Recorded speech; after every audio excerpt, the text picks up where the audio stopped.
Losing someone is not easy to think about. It's not easy to plan in our heads and in our minds. And when I told our Baby Brunch team that we need to not just support babies and support our parents and support for life, but a lot of you have reached out and said, Ilana, we were not prepared for this. And that's when someone, a grandparent, and God forbid, a child passes. And so this is a very difficult conversation. If you're listening on our podcast, we suggest that you listen as a parent only. And if you are watching this on our video, we want to just thank you for logging on and for helping someone, because this is like first aid. If we get to learn the tools, then hopefully we can help someone else through this, if it's something that we won't benefit from. So we've really found you the best experts in the field. My name's Ilana, and this is another Baby Brunch podcast. So today, we brought in Carin Marcus. Thank you so much for joining us. Thank you, Ilana. She drove a really, really far place to come and join us this afternoon. I asked her the difference between a clinical social worker as well as a social worker. So Carin is a clinical social worker. This is her field. So over 23 years, she has been working with people in grief, loss, bereavement, oncology. Thank you so much for joining us. Pleasure. Thank you. Thank you. Why don't we want to think about passing? Because the holy people make it sound like it's not bad. And I know this because I have once had a discussion. There was a time in my life that I didn't want to have children because I thought I would die. And I remember saying to one of my mentors, I said, you know what, I'm not going to have kids because I'm going to die. And he said to me, you will not die. And I went, oh. And then he said to me, and by the way, death is not the worst thing that can happen. And still today, I want to believe that. And I want to believe it for everyone who's listening to this podcast. So if we are told that it's not the worst thing, why are we so afraid thinking about it? And I think you're right. I think death for most people conjures up very frightening thoughts, very scary thoughts of impermanence, of mortality, and most importantly, of leaving loved ones behind and leaving the world behind. We do know that death is an inevitability, but we can't live in the fear of death. We've got to live in the joy of life. And I always say that death is a teacher of life. When we're aware of death, we actually learn to live life more wholeheartedly. But if we live in fear of death, we rob ourselves of the gift of life. So it's such a different narrative, actually, of living. And in fact, I always say to people, when we have babies or we want to learn to cook, we buy books. We go to Exclusive, we trawl the shelves, we buy the best books. And you listen to podcasts. And we listen to podcasts. The one thing we don't do is we never ever pick up a book on death until, God forbid, or tragically, we've landed ourselves in a situation of needing the tools, where in fact it's a life skill. So I so appreciate what you're saying, is whether you've logged in today and watching this from a perspective of having lost a loved one, wanting the skills of helping others, it's a life skill. And the sooner we feel relatively equipped, the fear also is less. When we almost feel that we know the language of it, we know what we can expect, somehow what feels so big is still big, but it almost feels, I have a degree of tools to do this. And it's not so taboo. When we can talk about death, it feels more manageable. We're in a world of quick, fast. I actually had a client yesterday, and he tried to convince me that I'm in that business of quick and fast because I'm in media. And for a moment there, I almost agreed with him, and I went, no, wait. I said to him, no, I'm in the business of service. And even though I'm effective and I can do things fast, I don't really like the fast-paced and the quick fix of things. Grief is not a quick solution, because we all want a Monday motivation and I want to get me through. I've got people logging onto my radio show where they say, you know what, I want to log on because I want to get through the day. And I'm going, no, I don't want you to just get through the day, okay? Like somewhere we need to build so that we don't just get through the day. Is grief a quick? I think, Grant, I answer that question if only it was quick. And I think that's what makes grief so hard, is that grief is a process of grieving. And people often go, how long is that? And my answer often is, how long is a piece of string? Because we all grieve differently.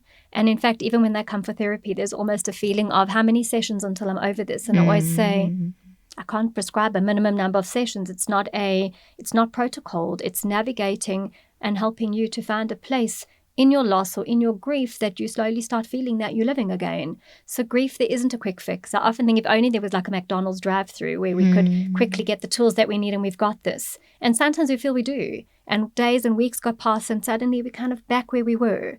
And I always say grief is a little bit like a game of snakes and ladders. You're always moving from 0 to 100. But the trajectory is that you're climbing ladders and you could have great days and good, strong days. And days where the smallest thing, like somebody reminds you of your loved one, or you smell an aftershave, or it's Christmas, or it's New Year, and you've slidden down a snake. But the challenge of grief is you're always dicing. You can never exit the board. And grief almost has that trajectory, but it is certainly not a quick fix. And I think if one wants it to be, that's when we almost have an incorrect expectation of our grief, and we suddenly start thinking, what's wrong with me? Why am I not feeling better? Why has it been 3 months and I'm feeling so awful? It's what was your expectation of grief? And in fact, the important thing of grief is as long as we're grieving, we are the person that we've lost is very close to us, actually, is when there's often the fear of if I move on or if I let go, then I forget. So I always use the narrative of we can move forward and remember, which means what? We are always holding our grief, but we hold it in different ways. Initially, we hold it in a trauma way and in a way of deep, intense pain. And over time, we hold it very close, but we hold it with more of an ability to move on with life and to reestablish life around the loss. And I suppose that for me would be the how quick is grief or how long is grief. We started this series, and even though we are filming and shooting, thanks to the team, we're doing this out of sequence. You know, we spoke to the medics, and then we said, no, maybe we shouldn't have the medics on. And then we spoke to the lovely lady, Undertaker, let's call her that. And then we said, no, we shouldn't play this. And then yours was almost the easiest to call up and say, hey, do you want to come and talk? Because chances are if someone is logging on to this podcast right now, to this video, hey guys,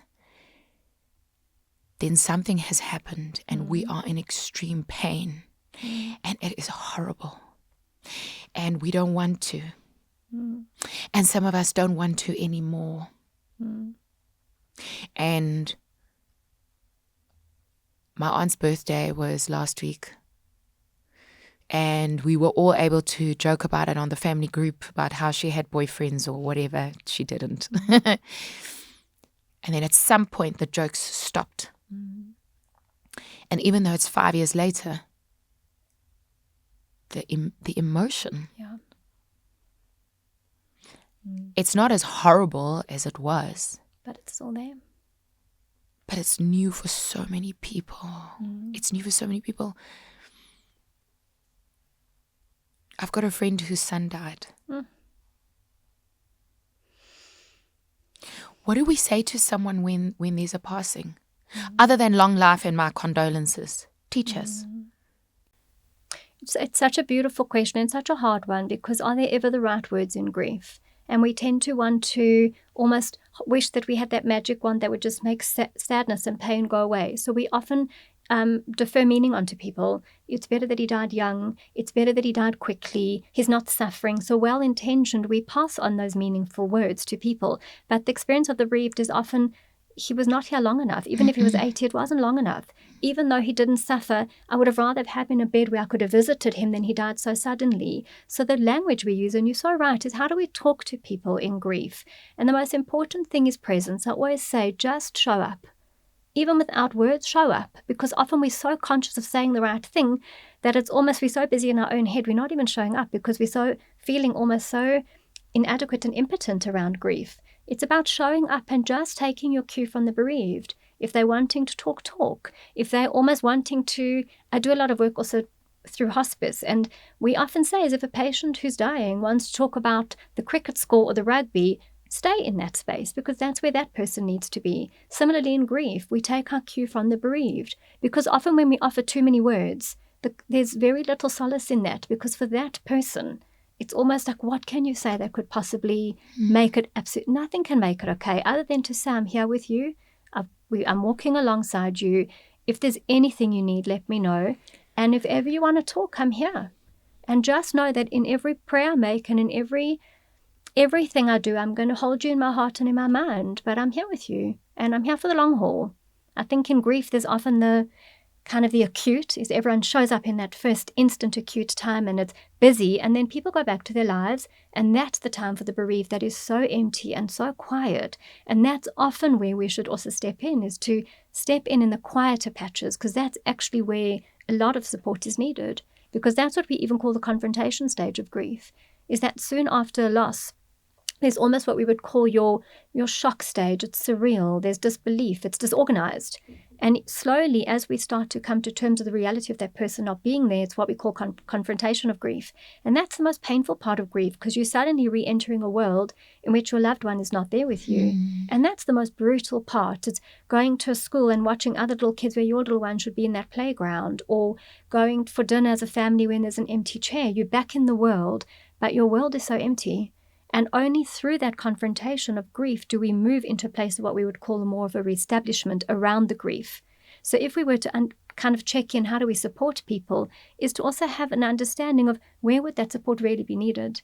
And I almost want to say it's throughout, but to just be very cognizant that grief it's not something that's a few days or a few months. It's often a lifetime.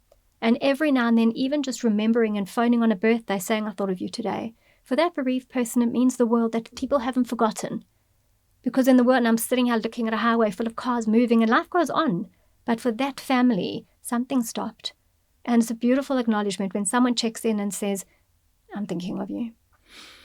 You said a few things that were so important. The language we use around people. Not full term, it wasn't a real baby. Yeah. You know, we can't say those things. Or the one that always strikes me is, and I don't know why I find it so offensive, like, what can we do for you? It's almost like, I don't want you to ask me what you can do. Just do it. I don't know what I need. I don't know what I need. So just show up, like you said. Or you mentioned how to just be with a person that is going through this. And then the one, I've had a young friend in my life who has lost her husband. And I actually didn't make the commitment to her. I made it to God, where I said, I'm going to stay in her life and do things for her that her husband would have done for her. And every time it's her birthday, I send her for a massage. Oh, beautiful. And time has passed. And the crowds have gone quiet. It is extremely lonely. It is extremely lonely so thank you for saying that at the onset and when it happens, there's a lot of support. But it's almost like you need to make a little list in your notes section, like who do we need to reach out to just check in? To check in with. Yeah. And it's so important that, and you said something beautiful earlier on, also, is that today we're living in a world of grief. That grief is children are growing up with losses. It doesn't always, and grief is not just a reaction to the loss of a person through death. Grief could be somebody leaving the country. It could be moving cities. It could be the loss of a friend, moving schools. Any loss brings about a grief process that actually we are all at some point in our life going to grieve. The hardest of that would be obviously the loss of a person. But grief is something that is part of what we're working with. And nowadays we're coming across it a lot more. That even our children, I'm doing an incredible amount of work in schools with kids on learning to manage grief, helping children to support friends who are grieving. There's a lot of work to be done. And the more we demystify and talk about it and teach it and almost speak about it with a sense of comfort, we create in other people a sense of resilience, a feeling of, I can do this. It's not... Yeah, you can. I can do this one day at a time. And I always say to people, just go one day at a time. Wake up in the morning, and if it really feels awful, is look up and say, God, give me the strength I need for today. Just today. I'm not worrying about next year. Give me what I need for today. Get to the end of the day, give yourself a pat on the back and go, you did it. You got through today. Because at that moment of grief, there isn't a tomorrow, and you can't even imagine ever living. You can't imagine life without that person, yet Viktor Frankl speaks of it. I'm a logotherapist, and I work in the space of meaning. And Viktor Frankl's main thing is the triumph of the human spirit, that in a moment of pain and grief, we don't know the triumph of our spirit. However, when we start living it, we realize the power that each of us has in us to triumph over resilience. And that's that. Often people say, what keeps you doing this work year after year? And I'm like, I get to witness the triumph of the spirit. And there is nothing more powerful and profound than working with a person at their most broken to see how people navigate. It is, I never stop learning. I always say there's no grief expert. The expert is the person, and we are ever learning, because no two griefs are ever the same. And another word people often say is, I know exactly what you're going through. Mm-mm. And I always think you can never know exactly what someone's going through. Mm-mm. Never. We might have a sense of it, but we don't know exactly. That grief is a fingerprint. It is uniquely different for each person. Well, thanks for helping us with the language around it. And yes, you are able to triumph. You just heard it, hey? You are able to triumph. Carin Marcus is a clinical social worker, and in our biography as well as in our post, we're going to post the details. I remember when we had a death in the family, I almost made it compulsory. You know, I kind of made the appointment and pushed my parents into the psychologist chair. What role do we play? Is it our right to say to your friend, you know what, it's time that you see someone? You know, staying with the language. You know, this, you've been going through this for so long. I can't believe that, you know, it's still bothering you and still cry, you know. Is it up to us? Is it up to the bereaved to decide I need to go and see someone?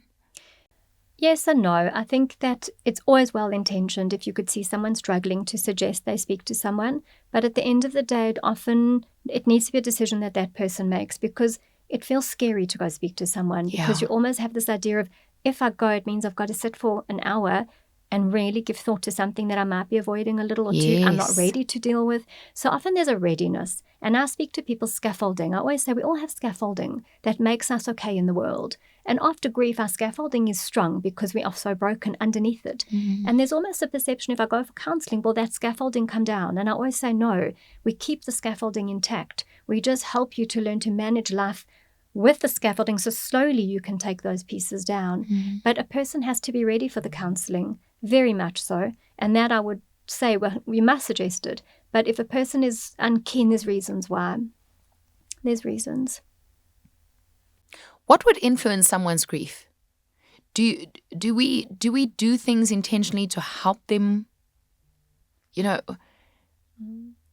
should we give them tools, and what would help them? So it's an important question, because when we look at grief as grief, each person's loss is so uniquely different because there's so many factors that influence how that person grieves. So if we look at something like age, for example, a child would grieve very differently to an adult. It's a very different type of grief. If we look at the age of the deceased, a young mother passing away is very different to an aging person in their 80s or 90s. We also look at how a person dies. There's big difference in grief between a sudden death and a protracted illness is watching a person deteriorate. Other factors that influence grief is the degree of support a person has. Also, who the person was prior to the loss. We always have to ask, like parents will phone and go, Carin, my child's acting in this way since so-and-so died. And I'd hear it out and we'd hold it, and then I'd go, just tell me, how did your child behave before? Just tell me a little bit about your son before. And they'd go, he was impossible, he was angry. Okay, so then what we're looking at actually is to understand his grief, is to understand the child he was before the loss. And that gives us beautiful insight into how this child or adult would experience the grief. So there's a lot of factors that we look at when we try and understand a person's experience of their loss. Let's talk about the different people in this scenario. If a child, God forbid, passes, what on earth do we do? What? You mean what happens to the system? What happens to the system? It is one of the most painful losses is the loss of a child, because it goes against the natural order of life. No parent should ever bury a child. And it really is, it's such a dark, hard place to be. But the question of what do, we do with what we have in that moment. And it's one tiny step at a time, and really just allowing that family the space to grieve, the time that they need to heal, the need to hold on to that child also is not to say to people, pack up his room quickly, or no, it's everything needs to happen in time. It's such a massive loss. There's no words for a loss. That loss needs a lot of time and patience and nurturing and support, and just knowing that it's going to take a while, and to help that family to find a way of holding that child. You know, there's a lot of language of letting go. You can hear I'm a very language person. Let go. You need to let go. And I always say, how do you let go of a child? Even a child that's not physically here. As a mother, you're going to hold on, and you're going to hold on forever. So often what I work with is saying to a mother or father, how are we going to help you to hold on in a way that's healthy, in a way that works for the rest of the system? Because often there's other kids in the system. There's a husband. There's system. The system's bigger than just a mommy or a daddy. So we have to look holistically at what does the system need to keep going. And often just giving permission to hold on, Some of us hold on to the boots or a lock of hair. Others, I hope my friend doesn't even, I'm just going to mention it because it's so beautiful. She uses descriptive pictures to remember her child. And she does it in a certain month of the year. Beautiful. And that is how she remembers her son. And she happens to be really good at drawing. See, I said something good. Who decides? What if I decide, but I want to keep the whole room? I want to keep the room intact. I'm not ready. And years have gone by. It's a tough one because who decides? And I always look at that and say, what effect is it having on the system around you? If it's okay for you and it's working for you, great. But if it's almost stopping the system from just slowly building around that grief, and there's other kids who are not progressing in the system, then it might need relooking at. But nothing is there and not there. I always say things are a process. So it might not be that you move the whole room, but let's just start with a cupboard. Let's look at what's precious in that. Let's make a box over there. So I would almost do that much slower, but with deep regard for why is mommy needing to hold on to that room? What is it about the room? It's working through that and understanding that she's holding on to her child. And can we find alternate ways of holding on to your child, but not letting the whole system kind of be held back?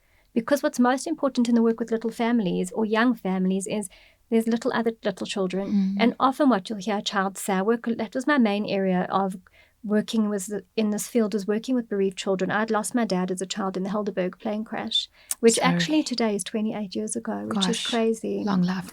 Thank you.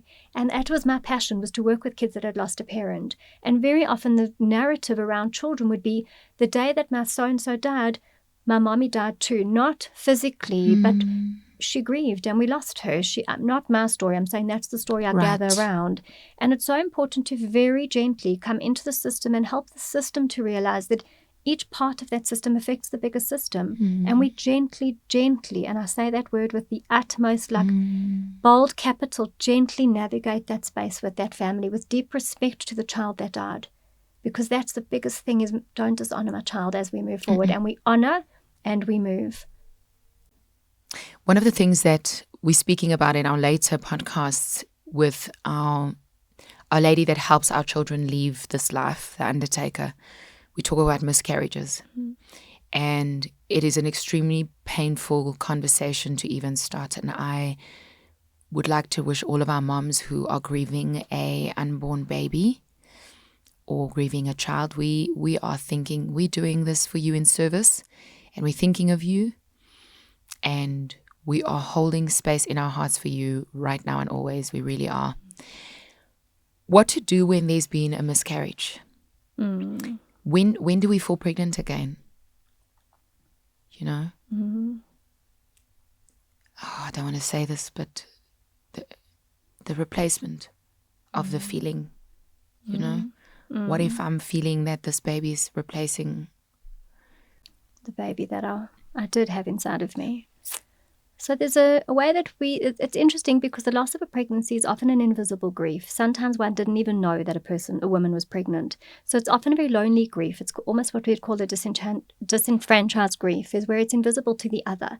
So let's say you're in your first trimester, or even where you're not visibly showing and haven't said, and you lose that pregnancy, people don't know about it. So you tend to kind of have to wake up the next day and carry on. But deep down, you've lost something so precious to you that in your mind, you'd already had plans for future for that pregnancy. So that's always the first thing to remember. It's often an invisible grief.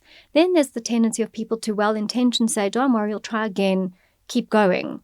And that almost comes also with a sense of hope. Okay, we will. But at the same time, when will it feel right for us to do that? Because we also don't want to dishonor what we had. And again, there's no prescribed time frame in that. I think each person is different. Each marriage is different. And also physically, I always say the physical body needs time to heal, actually. So does the mind and so does the psyche. With that next pregnancy, it comes a lot of fear. And I think one also just needs to talk through that, because having lost a pregnancy, the fear often of the next pregnancy is very real. It's not something that you went through that. Your fear is am I going to go past that 10-week mark? Am I going to make it past 20? Is that you almost have a benchmark that you might reflect back on, and that becomes very fear-based actually. And often what you find is in that next pregnancy is once you've come past the point at which you lost the first, there's almost we're in safe zone. You've almost got to get to safe zone first. But again, the timing of that's not prescribed. And some people might want to try very quickly for their next pregnancy, and others might feel that they need to take time and mourn the loss of that pregnancy. And neither is right nor wrong. And I almost feel that it's never a replacement, because that little soul, that little fetus it was in you, and nothing can replace that. It's another. It's another pregnancy. It's another birth that I will have. It's the same as often in grief where comes up the notion of can I love another person like I love my husband? And I always say the heart is a muscle that will grow. It's going to grow. You can love lots of things. Our heart will grow as we need it to. And similarly for a mother, is we will grow to accommodate another being that we love, another pregnancy. It's not a replacement. No. And often people see it like that. And that's why for the mother who's lost that pregnancy, it almost feels quite disloyal then to quickly have another baby. Because am I replacing? And I always say, not at all. You're extending. You're making beautiful choices to want to extend your family, and forever you will remember that pregnancy in whichever way you need to or not. Some people might choose to not remember because it was so painful, and that's okay. But it's about your own timing, not feeling that you're dishonoring, and sometimes even ritualizing. You spoke earlier of the ritual, your friend in the drawing, or ritualizing is a beautiful way of honoring. And there's magnificent rituals. The ritual could be that you light a candle on the day that you felt pregnant, writing a candle on the day that you lost the pregnancy, doing charity, we ritualize, and ritualizing helps us to feel that we are honoring. And I feel like rituals are a magnificent part of this space of grief. How do we handle it if Oma and Opa, so the grandparents, if there was a passing of one of the grandparents and the children are sad, mom and dad needs to grieve too. But we're holding our children, It is. And for moms and dads, there's a sense that we have to be strong and we shouldn't let our children see us cry, and we've got to keep the system together. And I always say strong people cry. Tired people cry. Criers are not weak. They're just strong and they're tired. And sometimes when children see adults cry, it gives permission to their own tears.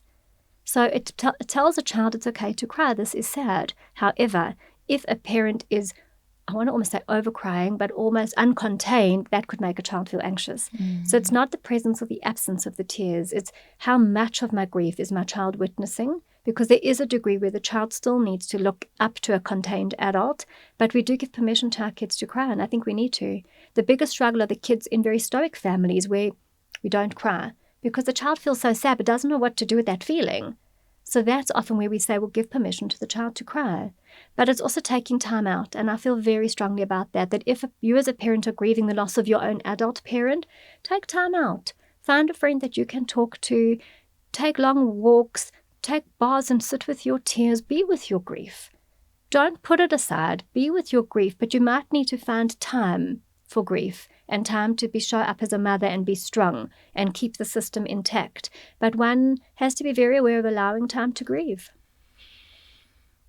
And share memories. I need to add that, is when Oma or Opa or elder passes away, talk about that person. Talk about them, because that gives permission to the system to laugh and to cry and to share. And that's how we keep a person's legacy alive, is through talking.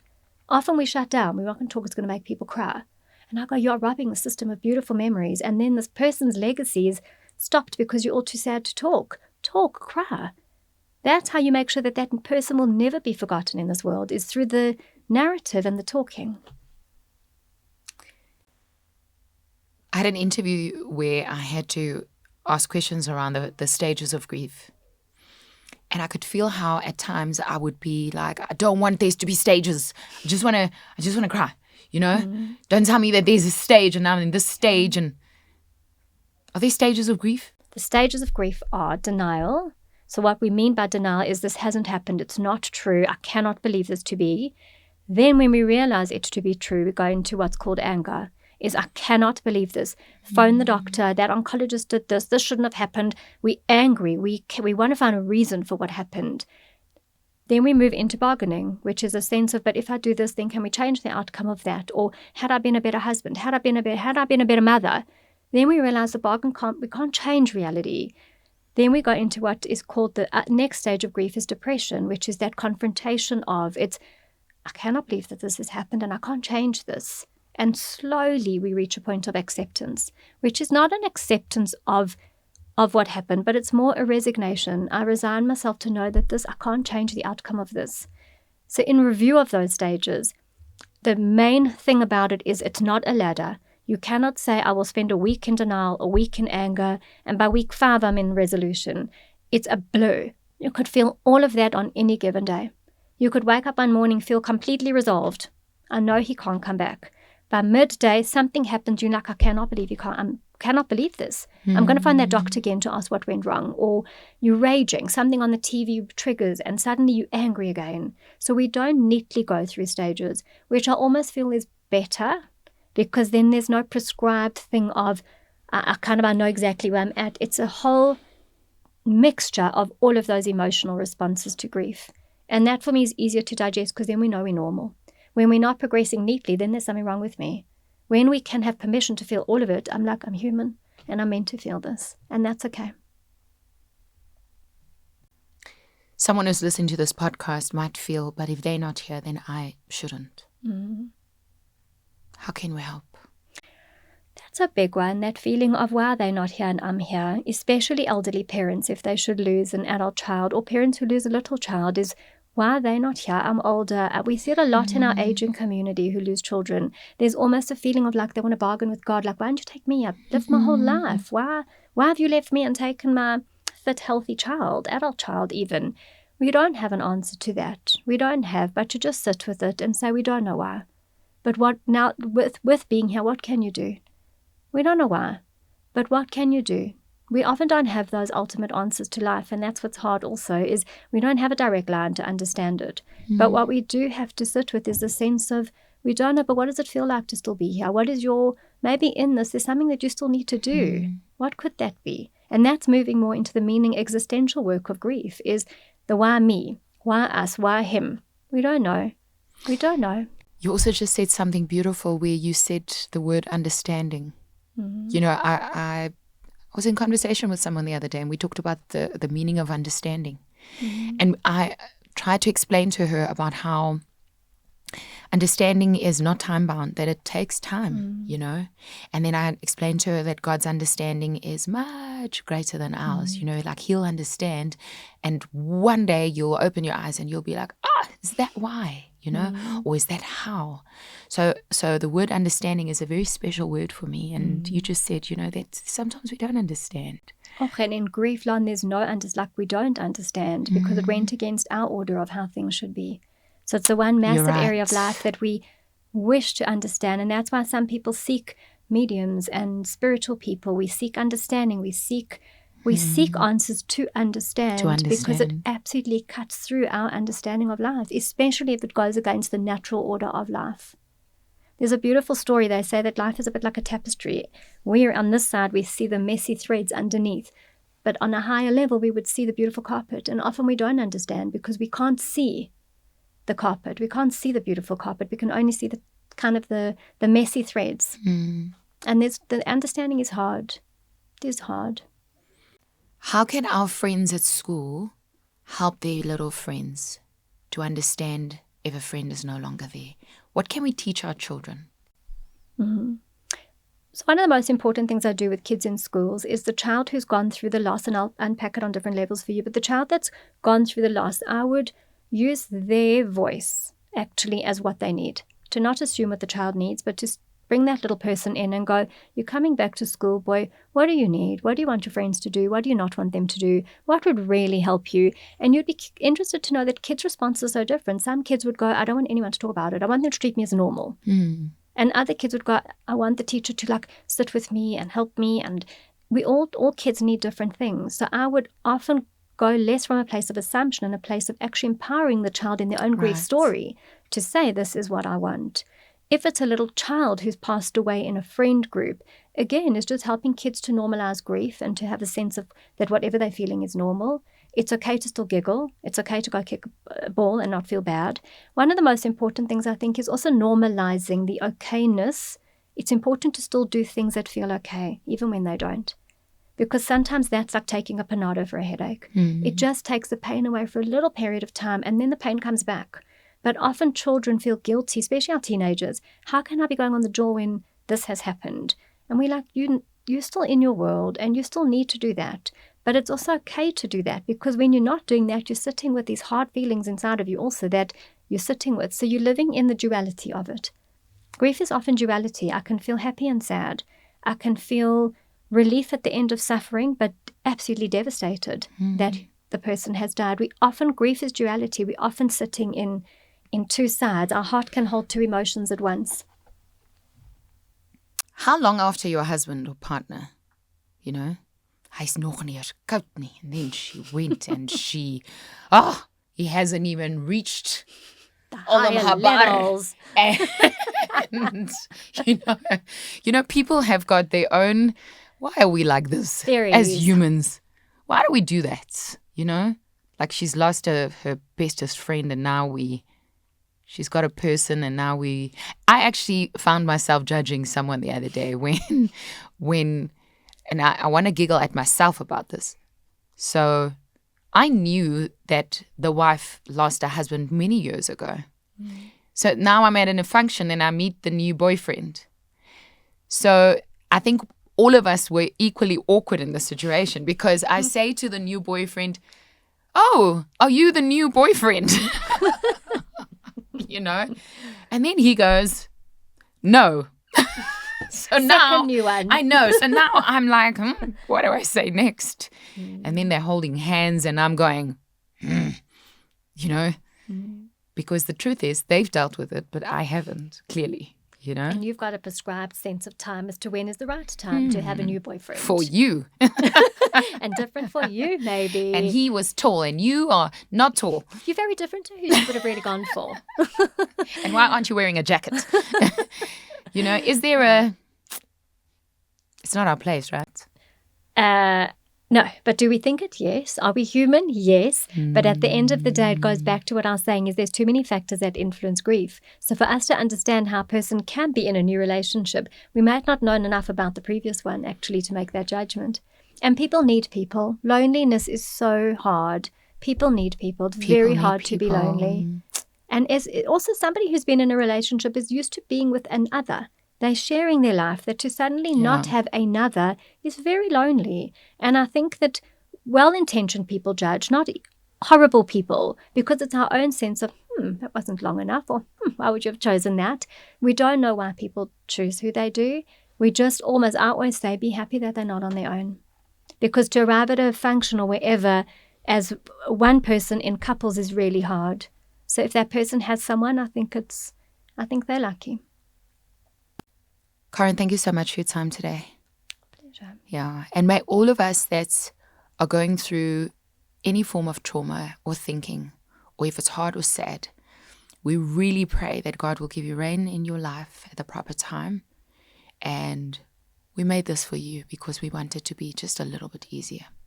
Thanks for your time. Thank you, Lana. And thank you to everybody who came in and to watch, and may it just give you comfort and tools and language and hope of the triumph of your spirit, actually, that you should not just revolve this but evolve this and find a lot of meaning in your life and create meaning in life, because as I started, death teaches us about life. Live wholeheartedly. We have today. Live it.